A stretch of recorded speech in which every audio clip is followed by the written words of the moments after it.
Hello students, Ms. Slyman here, talking about syllabus topic 6.6. We're going to talk about drawing accurate graphs, using our calculator, making a sketch a little bit, but more we're going to talk about these two things. So when we create graphs, remember we should always label our x and y axis. So if you just have an equation, label it with x and y.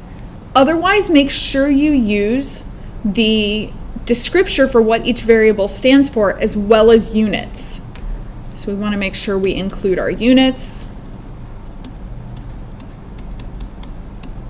We always want to draw any straight lines with a ruler. So especially our axes, but any straight lines.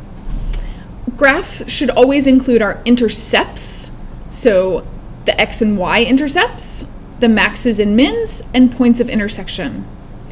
Also, somewhere on our graph, we need to include some description of the scale that we're counting by. It doesn't have to be the same for the two axes, so we could use different scales. The IB talks about drawing and sketching.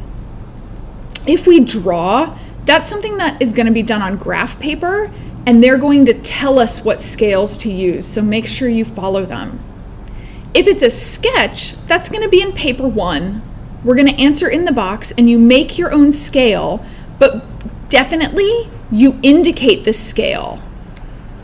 So if we have our own drawing, we've labeled the axes, we've drawn axes and any lines with rulers, and we've labeled our scale. Drawings often include asymptotes. So an asymptote is a line that a curve gets really close to, but doesn't cross as we go out towards infinity. Our asymptotes are all going to be lines, so we're going to draw them with rulers and dashed lines. Asymptotes happen when we divide by 0. So if we're trying to graph y equals 1 over x, then let's think about that.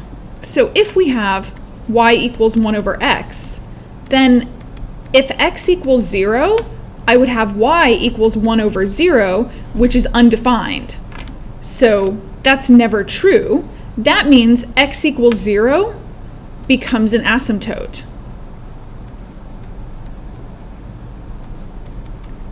So on my graph, what I would have then is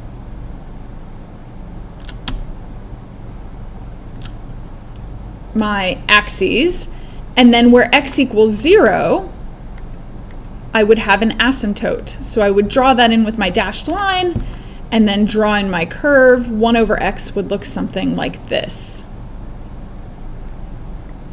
So that's where x equals 0 is my asymptote.